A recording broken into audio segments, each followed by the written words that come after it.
just like that, it's time for our weekly roundup of all the things Lady just ain't gonna do this week. Number one, being on the brink of World War III in our lifetimes. Listen, beloveds, the news over the last few days has been grim, as Russia is currently, as we speak, invading the Ukraine. Now, if you're like me, you've been trying to figure out what's happening, why it's happening, and what you can do about it.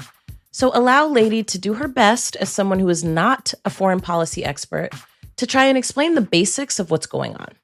So first of all, our hearts are with the people of Ukraine. Period. Now, folks woke up this morning and their country was under siege, right? The day prior was likely pretty normal.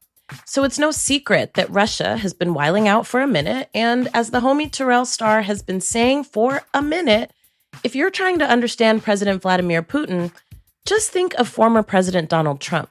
And perhaps now you'll understand why they've become so close over the last 4 years.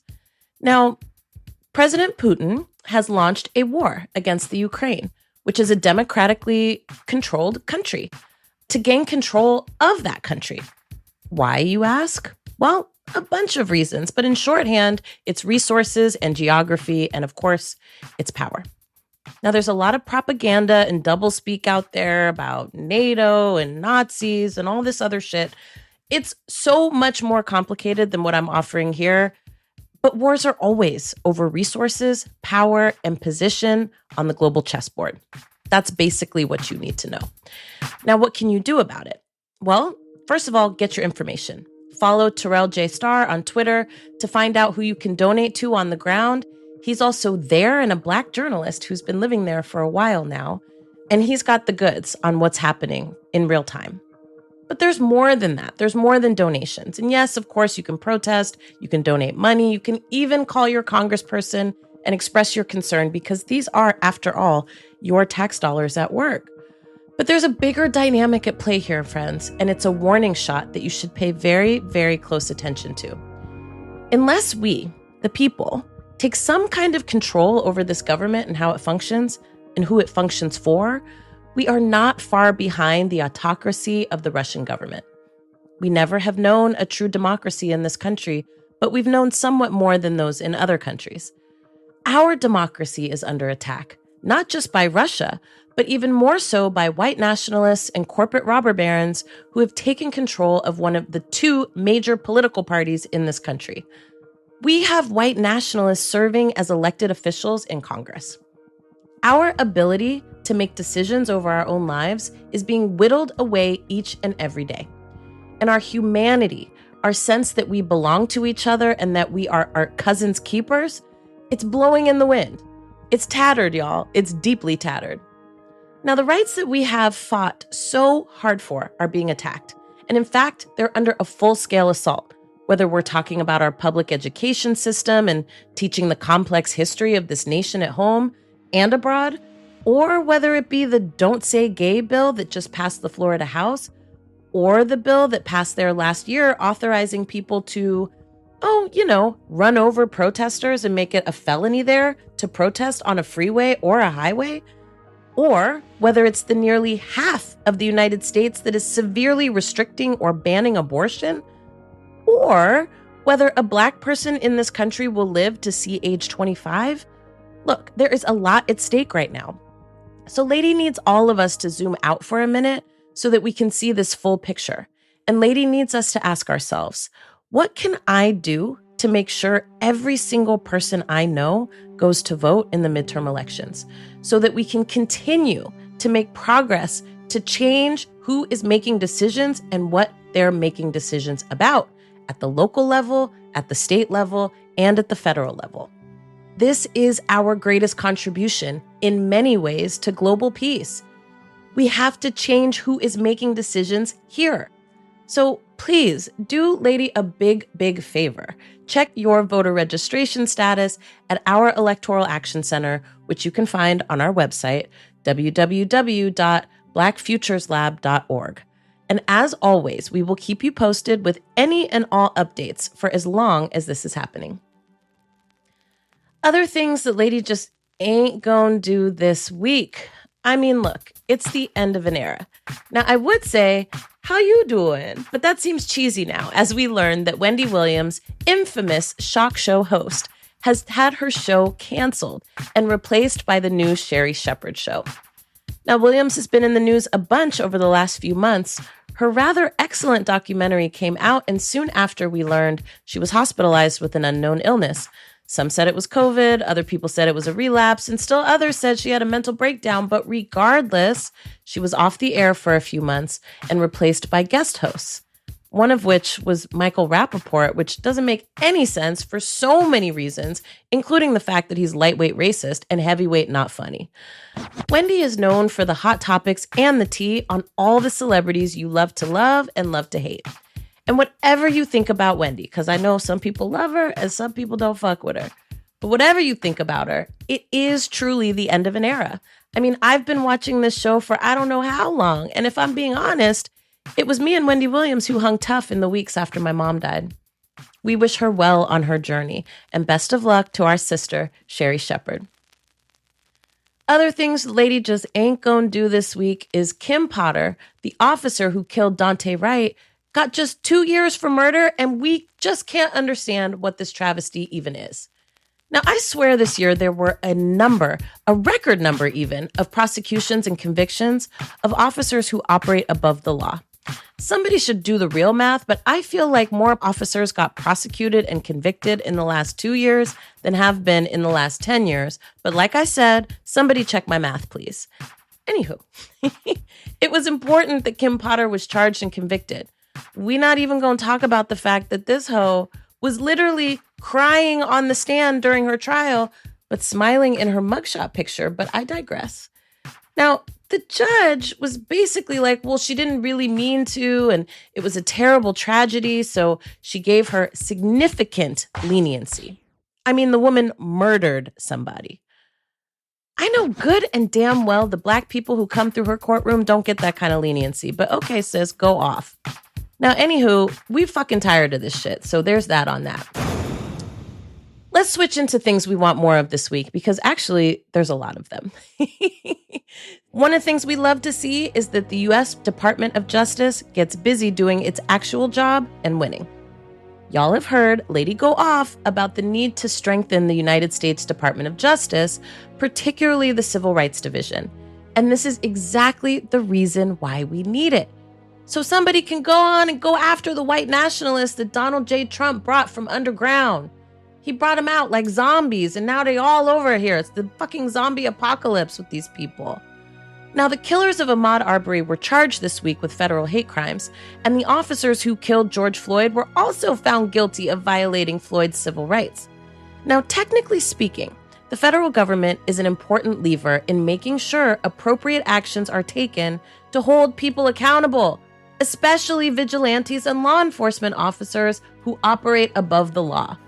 They form an important checks and balances, especially when the state courts are acting crazy.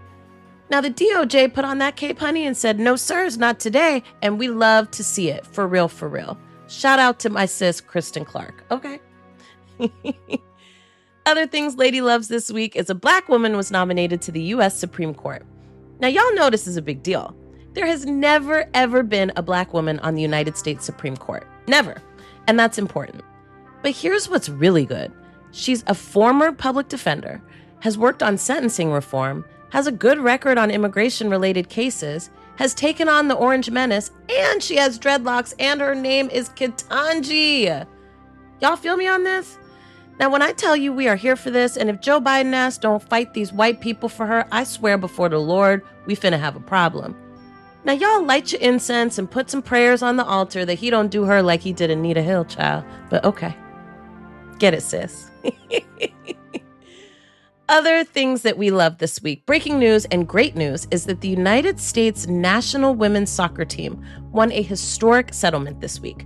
Now, y'all will remember that we had Megan Rapinoe on this podcast a little while back talking about the lawsuit and what was at stake. Now, revisit that episode for more of the details, but right here is the impact of this decision. Now, the U.S. national women's soccer team sued the U.S. Soccer Federation for gender discrimination, and honey, they won. The U.S. Soccer Federation must now pay $22 million. Million, okay? Not thousand, million. To the 28 players who filed the lawsuit and provide an additional $2 million to a charitable fund for girls and women's soccer. But also, and get this because we love getting the reparations bag, honey, but we also love securing the bag moving forward. The U.S. Soccer Federation has promised to provide equal pay for men's and women's teams moving forward, including World Cup bonuses. Now, this is all subject to a collective bargaining agreement, but it's historic, and we love to see it, honey. We love it. Ooh, okay, y'all. I did my best with that one. But now it's time for, you guessed it, drum roll, please. Ladies' love notes. Okay, y'all.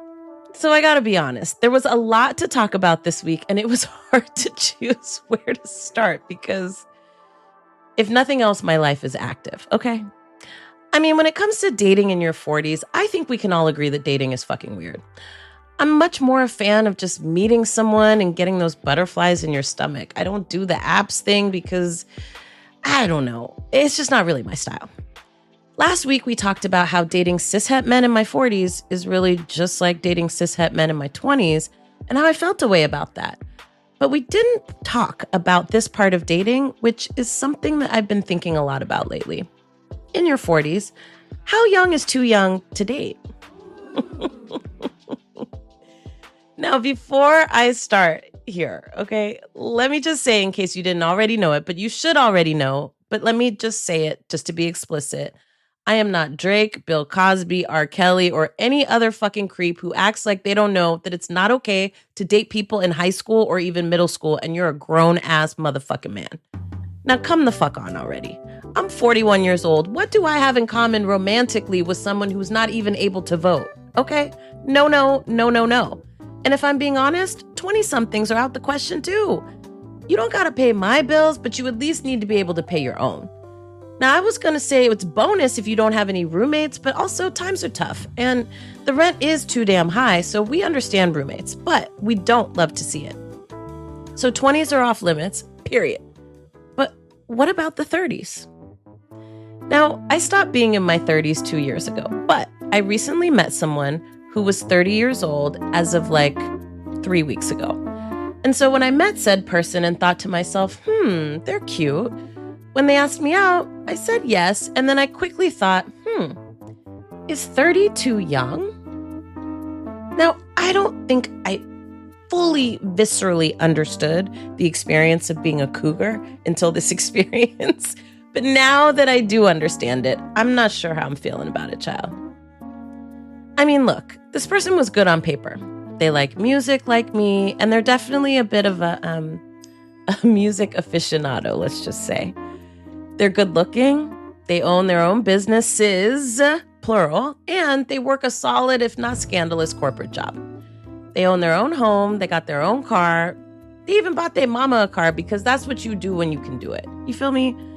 Their politics were okay. I mean, they were giving me a little bit of that third eye game, but it didn't matter. I mean, it didn't matter to me really because A, I'm moving, and B, I know how to shut that shit down because there is no time for hotepery with lady.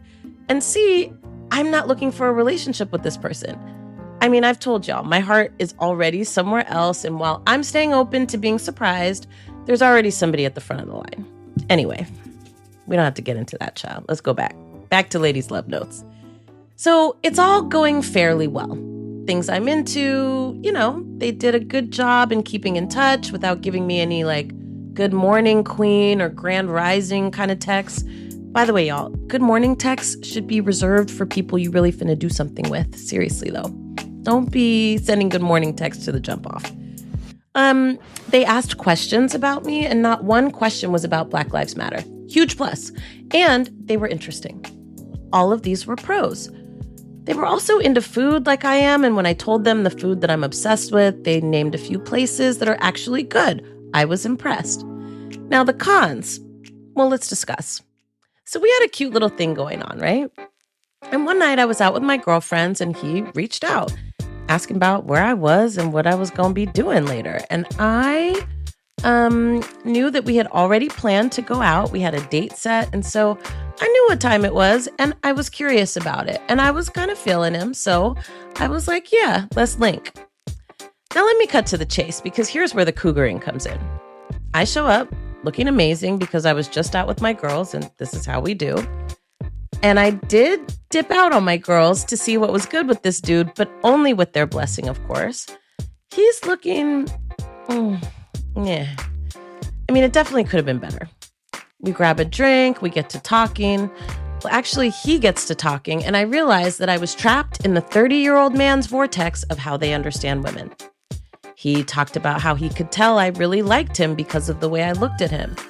Now, y'all, I'd be searching people's faces for what they're not saying, but I definitely was not falling in love. Trust me on this. And also, how presumptuous of you, sir.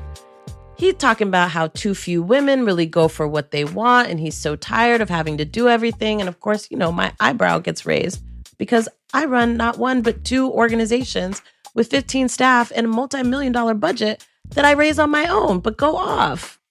Gotta do everything. Then this nigga turns to me and says, so, you want to fuck? Big talk, no? Now, I'm not skittish with this kind of stuff. And honestly, I think if you're feeling someone and they're feeling you and it's all the ways consensual, you should go for it if you're feeling it. But here was the thing that was the red flag. It felt like big talk because it was not the way to approach it. Like it felt like he was doing a Hail Mary rather than having an actual plan and executing it. And B, he was talking about things that, in my experience, grown folks don't have to talk about. Grown folks just be about it, if you catch my drift. Like, when's the last time you talked to somebody you don't really know that well about what their favorite sexual position is? I mean, who is doing that in the Lord's year of 2020?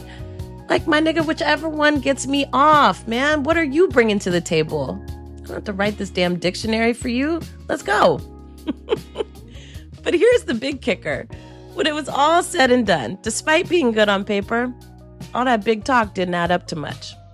Now, I'm not going to get into details because lady is still a lady, but needless to say, what I thought could be hot definitely was not. I don't know, you guys. I gave up having awkward, insecure sex a while ago. I'm literally too old for that. I don't care if the lights are on or off. I am vocal and engaged, and safety is not even a question. Sir, yes, we're using condoms, period. Ain't nobody finna go to Planned Parenthood with absolutely avoidable STDs. Now, if you're lucky enough to tangle with lady, then let's fucking go. But don't talk big shit and bring almost nothing to the table. Perhaps that's why lady has come to the inevitable conclusion that dating in your 40s requires you to stay within your age range. 11 years was definitely too large of an age difference. Now, I like a human who is confident in and out of bed, but who can also back up the big shit they talk. Please do not introduce me to a vibe you cannot deliver on. All of the real and none of the fake. Anywho, needless to say, we never made it on that date. I postponed our dinner indefinitely.